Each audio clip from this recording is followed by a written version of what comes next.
Hey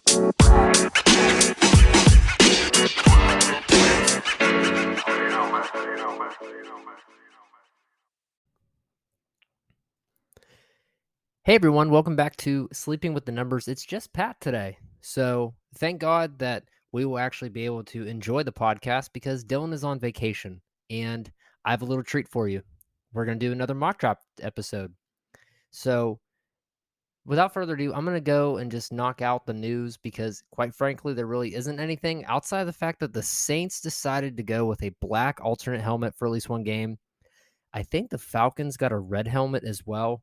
Apparently, people have gotten so bored with Color Rush, we've decided to go back to changing colors of the helmets, so that's fantastic. And also, Pete Carroll said something really stupid about how he thinks he's fine with Geno Smith and Drew Lock at the quarterback. And my only comment to that is his age is clearly showing because nobody in their right minds would say that. He has to say that, unfortunately. But even if I was the coach, I would say, we might try to bring in some competition. So we'll see whenever Baker shows up to Seattle because that's what's probably going to happen, him or Jimmy. And we'll see what happens with either of those two guys. But I would assume they get rid of Geno because they just traded for Drew. Long story short, I don't really think that either way it's going to really matter. So that's our news for today. And I've decided just to kind of pick a random spot. I went through this article that I found on FanDuel about the best draft positions. And by saying that, it means which spot out of a standard 12-team league is the best to pick from. So I'm just going to read through what they think this is. And this article is from last year, so I highly doubt it's really changed that much.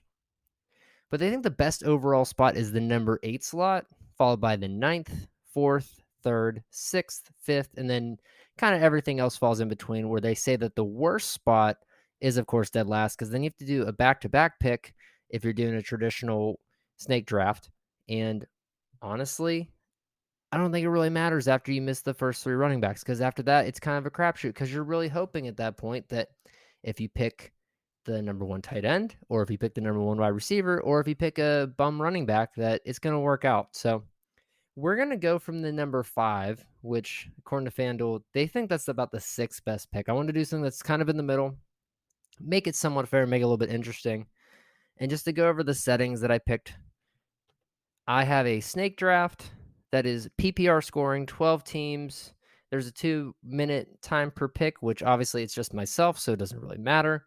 We're doing 1 quarterback, 2 running backs, 2 receivers, a tight end, 2 flex, a kicker, and a defense, and finally 5 bench players. So I'm going to try to highlight players as much as I can, but for the most part, I'm not going to dive too deeply into this. And when it's all said and done, since I'm not doing a video recording, I will happily post my mock draft on Twitter for you guys to check out. So without further ado, I'm going to get this bad boy started. And just to clarify, we're using the Sleeper app, which if you haven't used Sleeper, it's really great for drafts. Haven't actually personally used it for fantasy football. We usually use NFL.com. That seems to work out pretty well, but Sleeper does a pretty good job, especially for the draft portion, of making it easy to pause, switch people out if someone forgets or if someone loses internet, like I have basically every time I've tried to do a draft. Fun fact, I've actually won a league where I auto-drafted Andrew Luck the year that he retired, so that was fantastic. So without further ado, I'm drafting from the number 5 spot, and we're going to see what happens. Okay, so the first 4 picks have just auto-selected. It has went Christian McCaffrey, Jonathan Taylor, Derrick Henry, and then Cooper Kupp, which I'm a little surprised. I know that for the most part, if you have read the running back power ranking articles that we've posted on Medium under the Sports Stream, which is our Medium company, you've seen that I'm not a big fan of Christian McCaffrey just because I don't really know what to expect from him. He's played like 10 games in the past 2 seasons, which doesn't sound like a lot, but he missed a lot of the season. He played 7 last year. And comparatively, he's like Saquon Barkley in terms of stats, and people hate him. So I don't really understand why there's a huge love for Christian McCaffrey. I get it. He's a talented athlete, but fantasy-wise, I'm not blowing my number 1 pick. I'd much rather take Jonathan Taylor or Derrick Henry, even with Derrick Henry coming off a bad injury. So now I'm on the clock. I can go from someone like an Austin Eckler, Dalvin Cook, Justin Jefferson, Najee, or Jamar Chase. It's really tough for me because part of me wants to go and get the elite wide receiver now that Cooper Kupp's gone. And personally, I've always been the type of person where I've waited to draft a running back, but that's also because I usually do fairly well in our leagues and I usually end towards the back of the turn. So I'm going to take advantage of a guy who is finally available to me. I used to have him in my keeper league whenever he was sort of a plug and play type of guy. He's developed into an elite running back, and that's going to be Austin Eckler. And my main reason for this is he has a okay strength of schedule. The AFC West kind of is tough, but outside the AFC West, he has pretty easy competition.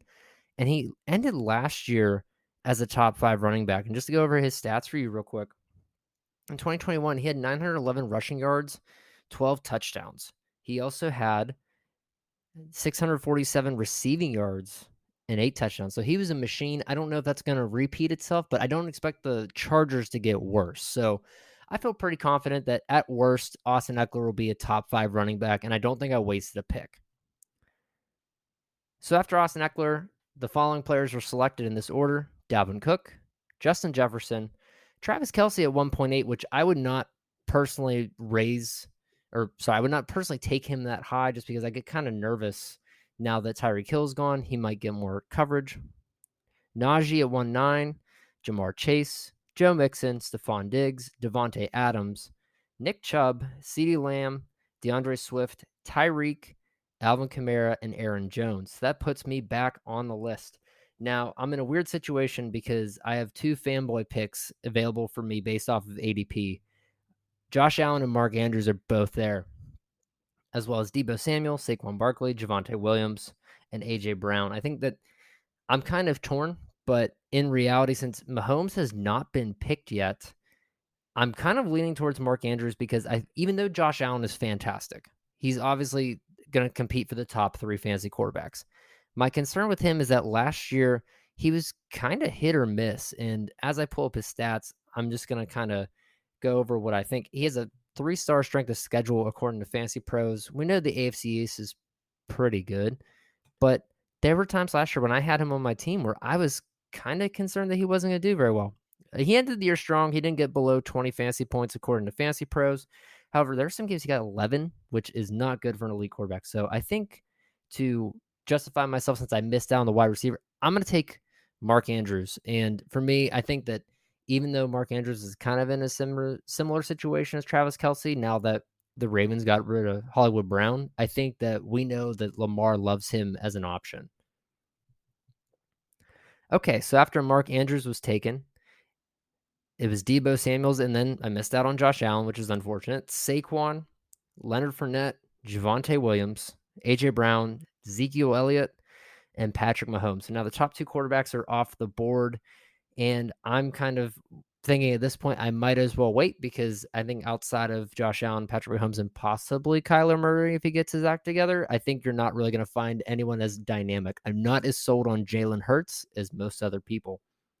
So best available based off of ADP, according to Sleeper, are Kyle Pitts, Mike Evans, Keenan Allen, George Kittle, Cam Akers, Justin Herbert, and Antonio Gibson. So I could consider Justin Herbert, but I think I can get someone comparable like a Joe Burrow later in the draft. So I think I'm going to wait. And quite frankly, I haven't drafted a wide receiver yet. I don't really know if I like Mike Evans or Keenan Allen too much.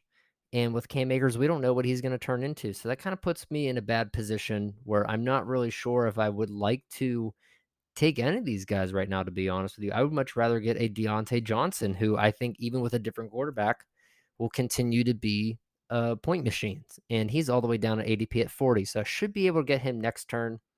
So I think based off of everything that I know, I don't want to stack Austin Eckler and Keenan Allen, and I don't want to take a risk on Cam Akers. So I think I'm just going to go with Mike Evans and hope that Tom Brady doesn't regress or anything like that. Okay, so after Mike Evans was selected, it went Keenan Allen, Kyle Pitts, T. Higgins, David Montgomery, George Kittle, James Conner, Breece Hall all the way at 312, which I don't know why people are jumping the gun on Breece Hall all of a sudden. We always have this situation where rookie running backs come in and they don't ever really do anything fantastic. I mean, granted, Najee did well, but it's because he had the ball over 70% of the time. Antonio Gibson came after Breece Hall, Justin Herbert, Cam Akers, Deontay's gone, DK Metcalf, DJ Moore, and Amari Cooper. So right now, I'm at the fourth round, and I'm looking at Darren Waller, Terry McLaurin, Josh Jacobs, J.K. Dobbins, and then I have the opportunity to get Lamar Jackson here at quarterback. And if I go to quarterback, I'm not really sure how I feel because comparatively, I can get a guy like a Joe Burrow, Kyler Murray. I know I just talked crap on Jalen Hurts, but I would take him later on if I had to. Even Dak or Russell Wilson, I think I would rather wait on these quarterbacks. I don't know how I feel about Lamar Jackson right now. I know he's a great fantasy quarterback, but I'm not really sure what the Ravens are going to look like this year, especially if JK doesn't come back, which is why I'm not going to pick him. So, kind of looking around my team, I think this is a really tough decision, but even though people give Carson Wentz a lot of crap, I have to assume that Terry McLaurin is going to have a fairly productive year again. And I'm just going to take him. And if I was in this situation looking back, I kind of wish I probably wouldn't have taken Mike Evans and gotten a second running back because now I feel like I've missed the opportunity to get a second good running back. But kind of to justify the Terry McLaurin pick real quick, he ended last year as a pretty solid wide receiver. His strength of schedule right now is ninth, which is good. But he still had over 1,000 yards and 5 touchdowns. And I think with a quarterback like Carson, I think he'll be able to get a little bit more than that. So I'm going to trust that Carson needed a change of pace and that this is going to work out for him. So after Terry was drafted by myself, the bots took Amari Cooper, DJ Moore, DK Metcalf, Deontay, Cam Akers, Justin Herbert, Antonio Gibson, Michael Pittman, Travis Etienne, Michael Thomas, and Jalen Waddle.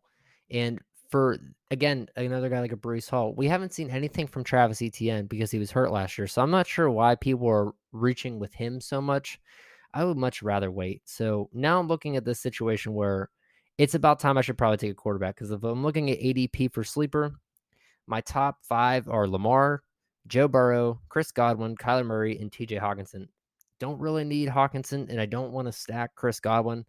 Now, I could reach on some of these other guys, but I think I'm going to hold off, and I'm going to take who I think will probably be the best quarterback of the group in terms of fantasy, and I'm kind of hoping it's going to be Kyler. And it might be a reach. It really might. I think Joe Burrow statistically might do better, but Kyler is much more explosive. He has a new weapon in Hollywood Brown.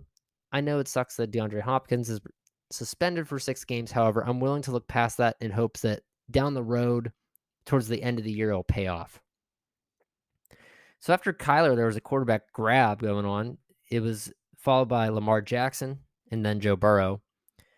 And then Chris Godwin, TJ Hawkinson, Cortland Sutton, Allen Robinson, Elijah Mitchell, Marquise Brown, Dalton Schultz, Damian Harris, Mike Williams, Miles Sanders fell all the way to the 6th round.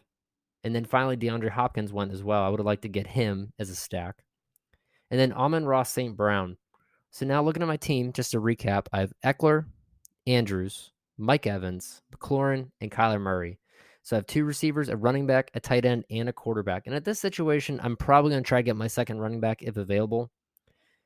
And I have options between Clyde Edwards-Helaire, Kenneth Walker, or A.J. Dillon. But also, Brandon Cooks is looking kind of interesting as the number 72. And the reason that I'm bringing him up is because if we go back in time and look at his stats, he has not failed to get 1,000 yards outside of one season in 2019 when he played for the Rams. Other than that, he's gotten over 1,000 yards, at least 5 touchdowns, and he's been a fairly consistent wide receiver. Now, honestly, I'm banking that if I wait, I might be able to get a guy like a Kareem Hunt or Chase Edmonds or somebody like that, or even Rashad Penny. It might be a little bit of a risk, but I'm hoping that the bots took enough running backs here that I can hopefully get a good third receiver and make up for it. So I think I'm going to pass on the running backs because I'm not sold on Clyde Edwards-Helaire, Kenneth Walker, or A.J. Dillon because I don't want a guy who hasn't performed. I don't want a rookie, and I don't want a guy who's traditionally a backup. So I'm going to take Brandon Cooks and hope that Davis Mills pans out for the Texans and that this ends up being a decent pick for where I picked him at in the 6th round. So after Cooks is drafted, Clyde Edwards-Helaire, Juju, Drake London, Darnell Mooney, Adam Thielen, Kenneth Walker, and A.J. Dillon. So, of course, the three running backs I said I was hoping might fall a little bit are gone. And then Dallas Goedert was the last pick before me. So, at this point, I'm really needing a running back. And looking at the best available, I have Kareem Hunt, Tony Pollard, Devin Singletary, or Chase Edmonds. I think anything below that would be a reach. So, I'm hoping that we kind of gets to the same production of Kareem Hunt that we have in the past. So I think I'm going to take him. And granted, I know I just said I didn't want a backup, so to say. However, I don't necessarily view Kareem Hunt as a backup. Nick Chubb did not have a great season last year. And when Kareem Hunt was healthy, let's go into his stats real quick. He did fairly well. He ended the year with 386 rushing yards, 5 touchdowns, as well as 174 receiving yards. Not terrible. But in years prior, he's gotten 5 receiving touchdowns, 7 receiving touchdowns, and he's gotten 6 rushing touchdowns before that. So I think as a plug and play, I think he has the explosive ability to make up for the fact that I drafted him so low.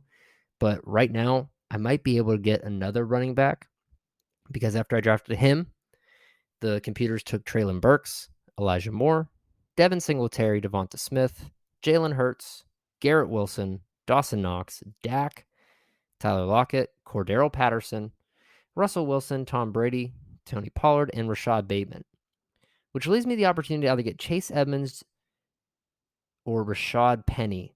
And quite frankly, I'm kind of torn between the two because Rashad Penny, when he's been healthy, has been fairly good.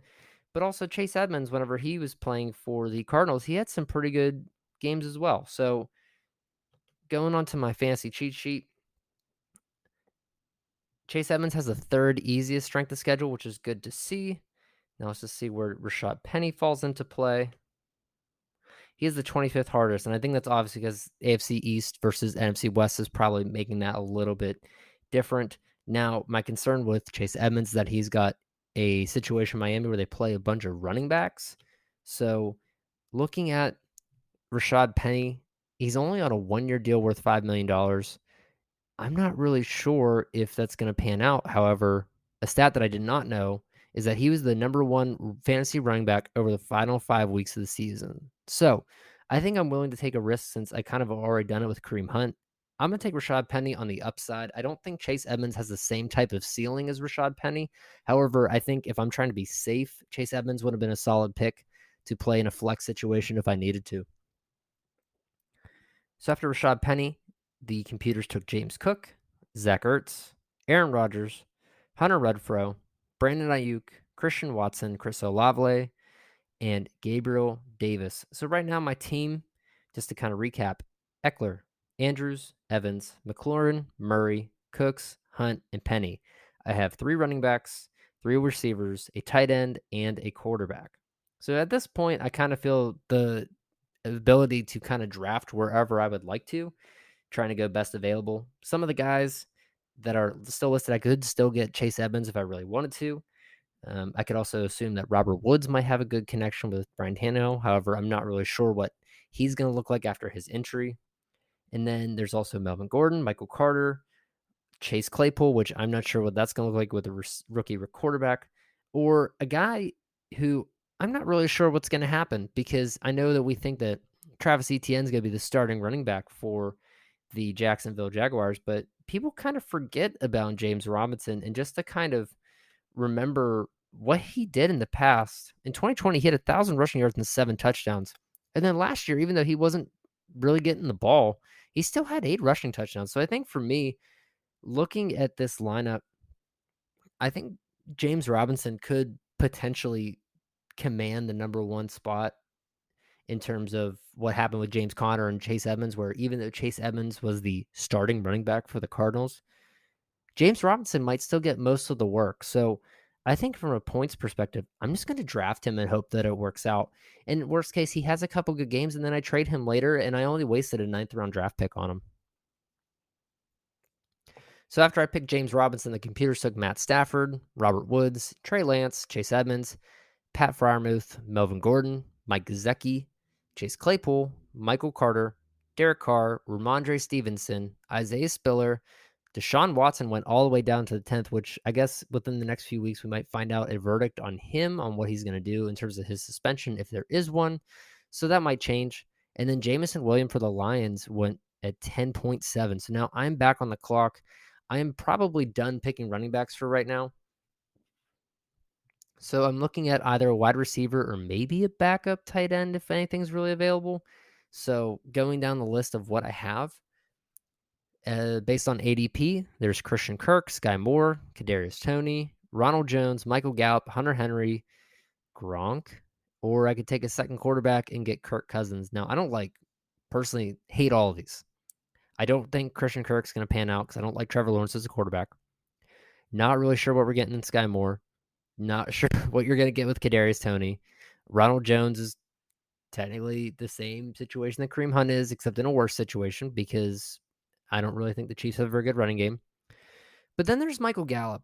And for me, I'm kind of torn because I kind of avoid Cowboys wide receivers. But as I'm pulling up his stats, I do think that the Cowboys could potentially be good this year.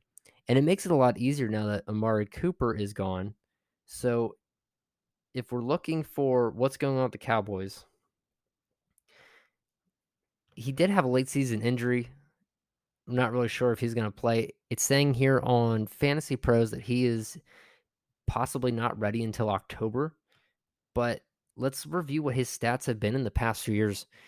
Last season, he ended the year with 445 yards and 2 touchdowns in 9 games. But prior to that, he's gotten 5 touchdowns and 6 touchdowns and almost 1,000 yards in both seasons. So that's something interesting to look into. So I think I'm going to take him just hoping that he gets healthy and that based off of what we've seen with the Cowboys, he might actually get some good usage. So now with the 11th round, I'm kind of looking around and I'm not really sure, again, where I need to be because I could pick someone like a Rob Gronkowski, Kenny Golladay, Russell Gage. I could take Alexander Matterson, which might be a good situation. Dalvin Cook gets hurt again. And then there's also MVS, who I don't know if I necessarily trust too many of the wide receivers on the Chiefs just because I don't know what that's going to look like. So I'm going to look at a guy like a Tyler Boyd, which I know what you're thinking. He is possibly the third receiver for the Bengals. However, if we're going to look through his stats, he still ended the year with over 800 yards and 5 touchdowns. So again, it's another situation like a Michael Gallup where he probably isn't going to be the number one target, but I know that I could probably put him in there and get a decent amount of fantasy points, especially with the way that the Bengals are playing. I feel confident that you could pick him or T. Higgins, and either way it's going to work out. Now, T. Higgins is obviously the higher ceiling type of player, but Tyler Boyd, for the most part, has always been a consistent producer. He hasn't gotten less than 4 touchdowns in a year. He hasn't gotten less than 100 receiving yards.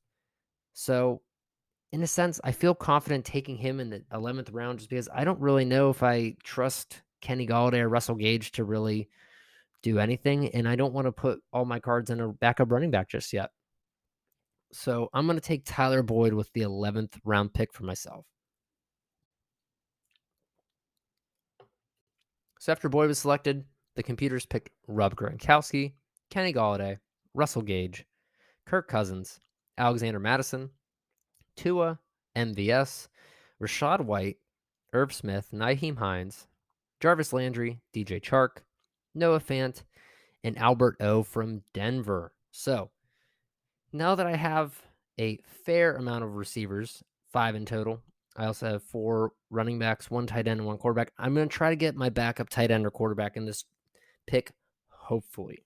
So looking through the best players available, Jahan Dotson is there, as well as George Pickens from the Steelers, which if being a home favorite, I would totally do that. However, I have no idea what it's going to look like, especially with Claypool and Deontay. Justin Fields is available at quarterback. I don't really trust him. Darrell Henderson.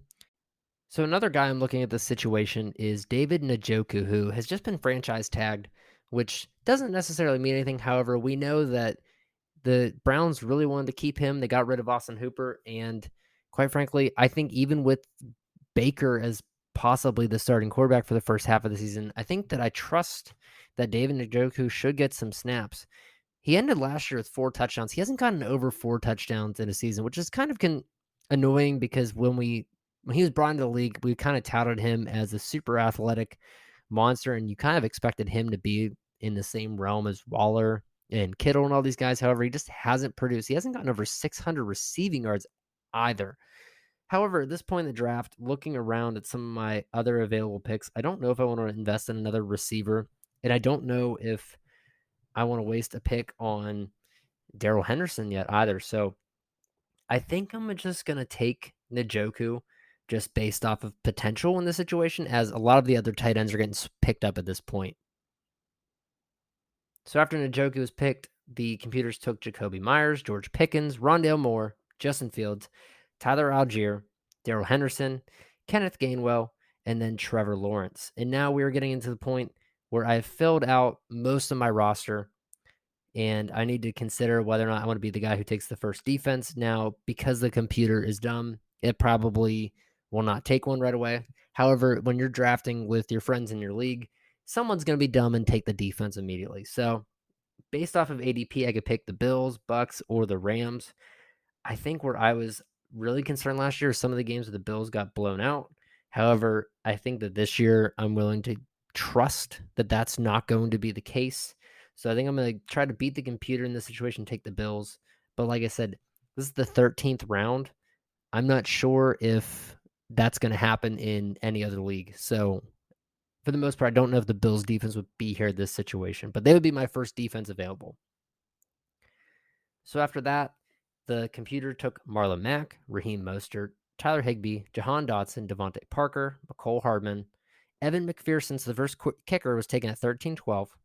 Tim Patrick, Justin Tucker, the Buccaneers defense, Harrison Butker, the Rams defense, Dan Carlson, and Matt Gay. So within a span of me talking about the computer not knowing anything, the other top 2 defenses have been taken, as well as 5 kickers. So now it's time for me to go and get my kicker. And I'm going to try to pick the team that I think may be the highest scoring of the group.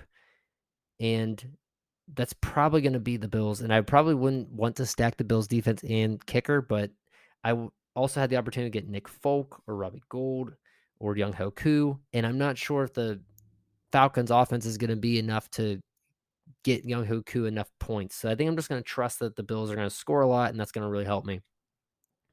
So at this point, it's the last pick of my draft. I can kind of take really whoever I want. I should probably take a backup quarterback if I'm really looking at my team, because I only have one right now. And my best available quarterbacks are Jameis Winston, Matt Ryan, Mac Jones, Tannehill, Zach Wilson, Carson, and then probably the pick that I would do, but for the sake of the podcast, I'm not going to do because that's not what a normal person would do, trying to give you advice. I would probably pick Kenny Pickett if it was just my team, just for the sheer fact that he may be the starter and it may work out. Now, in reality, I don't know if that's the smartest move. I'm probably going to take Matt Ryan here if I'm trying to be smart, because we know he's going to be the starter. We know that the Colts should be a fairly competent team, and Matt Ryan has always done fairly well in fantasy, so I don't have any problems picking him as a backup, because if Kyler were to get hurt, I feel very confident that Matt Ryan could at least help me stay in games. Let's pause for a minute to talk about Anchor by Spotify. Anchor is an easy-to-use, one-stop shop to create and host your podcast. When we started making Sleeping with the Numbers, we used other hosts first that forced us to manually upload to Apple Music, Spotify, and Google Podcasts. But with Anchor, you simply upload to a single spot, and it distributes it automatically to all of these locations. But that isn't all. With Anchor, you can easily record, edit, and even add music directly from Spotify to your podcast to make it sound even better. So if you've been waiting around to create a podcast, wait no longer, because Anchor by Spotify makes it extremely easy to do. Anchor is completely free and can be used by downloading the mobile app on iOS or Android, or even right from their website, Anchor.fm. Make an account today and get podcasting.